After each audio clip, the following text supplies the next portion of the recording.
Halo teman-teman, selamat datang. Kali ini kita akan mencoba untuk membahas tentang buku The 5 AM Club dari Robin Sharma. Pada kesempatan kali ini saya akan mencoba untuk menyampaikannya dalam 3 poin utama yang menurut saya itu sangat menjadi inti yang cukup penting dari buku ini. Nah, poin yang pertama itu adalah untuk menjadi sukses di atas rata-rata, kita harus mau melakukan sesuatu yang banyak orang nggak mau melakukan. Make sense saja, teman-teman sekalian, bahwasanya untuk mendapatkan apa yang orang lain tidak dapatkan, maka kita harus melakukan sesuatu yang orang lain tidak mau lakukan. Ya, kita harus melakukan lebih daripada orang kebanyakan. Ya, baik itu bisa dari buku ini contohnya itu hanya orang-orang tertentu yang mau memulai harinya dari jam 5 pagi ya, agar harinya itu jauh lebih produktif sehingga mereka memulainya di jam 5 pagi. Kebanyakan orang masih tidak sanggup untuk memulai harinya di jam 5 pagi. Mereka masih terkalahkan dengan rasa malasnya, rasa ngantuknya ya, lelah. Jadi memang butuh perjuangan, butuh disiplin yang tinggi untuk bisa memulai hari di jam 5 pagi. Dan kemudian ketika kebanyakan orang menghabiskan waktunya hanya untuk berleha-leha ya. Orang-orang yang sukses, mereka menghabiskan banyak waktunya untuk menginvestasi untuk peningkatan dari dirinya ya, agar grow, agar terus bertumbuh. Bisa itu membaca buku, mendengarkan podcast-podcast yang bermanfaat ya, menonton video YouTube yang memang relevan dengan keilmuan yang sedang kita tekuni. Jadi untuk bisa kita mencapai sukses di atas rata-rata, maka kita harus melakukan lebih daripada orang rata-rata yang lakukan. Kita harus memberikan usaha kita, effort kita jauh lebih besar dari kebanyakan orang ya. Contoh di buku ini, orang-orang yang sukses dia mulai paginya itu di jam 5 pagi dengan framework 20-20-20 ya. Yang dimana 20 menit pertama itu mereka bisa melakukan kegiatan fisik ya, kegiatan untuk berolahraga. Bisa itu jogging, bisa itu senam, berenang, atau apapun kegiatan olahraga yang fungsinya adalah ketika kita bangun pagi di 20 menit pertama itu kita masih setengah sadar setengah tidak sadar ya, masih berada, sebagian berada di bawah alam sadar, sehingga olahraga itu sendiri membuat diri kita jauh lebih bersemangat ya, bisa menghilangkan kantuk. Itu guna dari 20 menit pertama yang kita isi dalam kegiatan olahraga ya, berkegiatan dengan kegiatan fisik. 20 menit kedua itu adalah refleksi. Kita bisa melakukan meditasi, bisa melakukan sholat, bisa isi jurnal ya, untuk kegiatan kita di hari itu kira-kira apa saja yang mau kita lakukan di 20 menit kedua. Itu gunanya untuk merefleksi diri ya, agar kita jauh lebih tenang.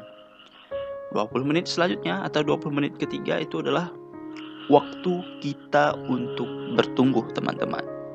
Jadi pada 20 menit selanjutnya ini adalah kita bisa melakukan kegiatan-kegiatan yang bisa memicu kita untuk bertumbuh ya. Contohnya itu bisa baca buku, dengerin podcast, dan hal-hal bermanfaat lainnya yang bertujuan agar kita bisa bertumbuh.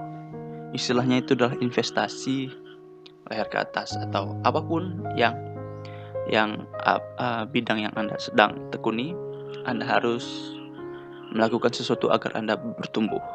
Nah, itu inti dari poin pertama, teman-teman sekalian, dan poin yang kedua itu adalah the power of focus. Di mana fokus sendiri merupakan adalah salah satu kunci yang sangat-sangat penting dalam mencapai apa yang kita inginkan. Karena fokus inilah yang akan membawa kita benar-benar bisa mencapai apa yang kita inginkan. Di buku ini ada 3 tips agar kita bisa benar-benar bisa fokus di hari yang kita lalui. Tips yang pertama itu kita harus sederhanakan rutinitas. Usahakan kita menyederhanakan rutinitas, atau bisa dikatakan kita harus memprioritaskan rutinitas kita, mana yang benar-benar berdampak dalam kehidupan kita, mana yang benar-benar penting, ya, mana yang kurang penting, mana yang tidak terlalu penting. Itu kita harus sederhanakan dulu. Dan tips yang kedua itu prioritaskan kegiatannya, ya. Masih berkaitan dengan poin pertama, artinya kita memilah mana yang benar-benar harus kita lakukan di hari itu.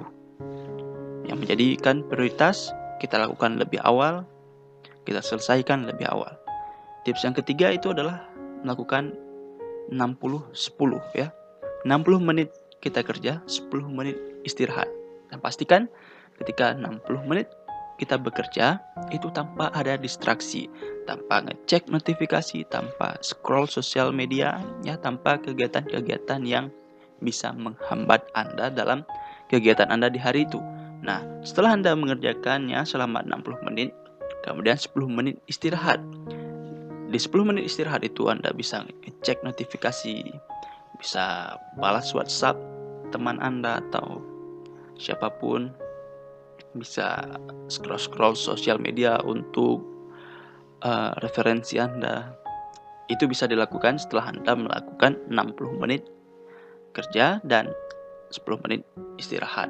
Dan selanjutnya terus berulang di waktu selanjutnya hingga hari itu menjadi hari kemenangan Anda atas rutinitas Anda, atas jadwal-jadwal yang telah Anda tetapkan, sehingga Anda bisa menyelesaikan apa yang telah menjadi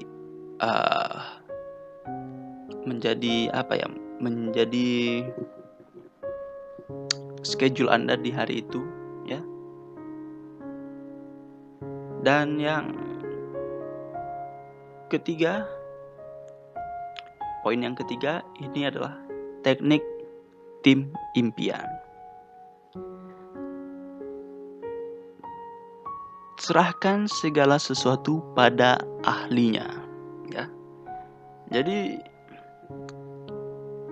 kita memang untuk mencapai impian kita, terkadang kita membutuhkan orang lain, membutuhkan tim. Maka jika ada sesuatu hal yang memang sangat penting dalam proses usaha Anda, dalam keberhasilan Anda, maka Anda harus menyerahkan pada yang ahlinya. Anda harus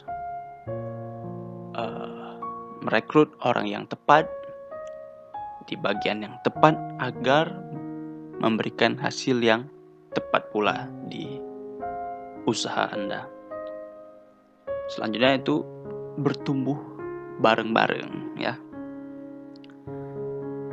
Kalau Anda sedang berjuang, maka carilah sebuah komunitas yang dimana memiliki visi yang hampir sama, memiliki tujuan yang sama-sama bisa mendukung, ya, tidak menjatuhkan, tetapi menyemangati. Karena perjalanan menuju sukses adalah perjalanan yang panjang, perjalanan yang cukup terjang.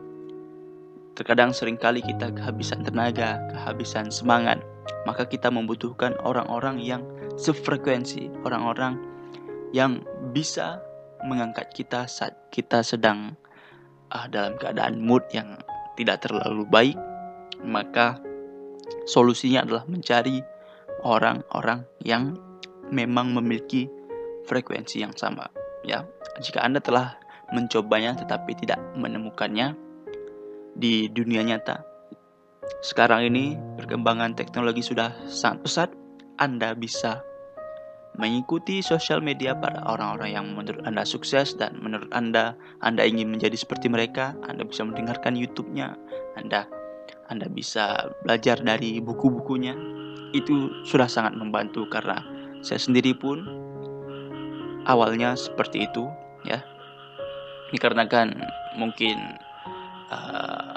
kita tidak bisa mendapatkan orang-orang yang memang bisa menyokong kita di kehidupan real life kita, di kehidupan nyata, maka mengikuti influencer-influencer yang tepat, ya, para orang yang sukses yang menurut kita ingin menjadi seperti mereka, maka sosial media adalah jawaban yang bagus untuk kita bisa tetap terinduktif, ya, terinduktasi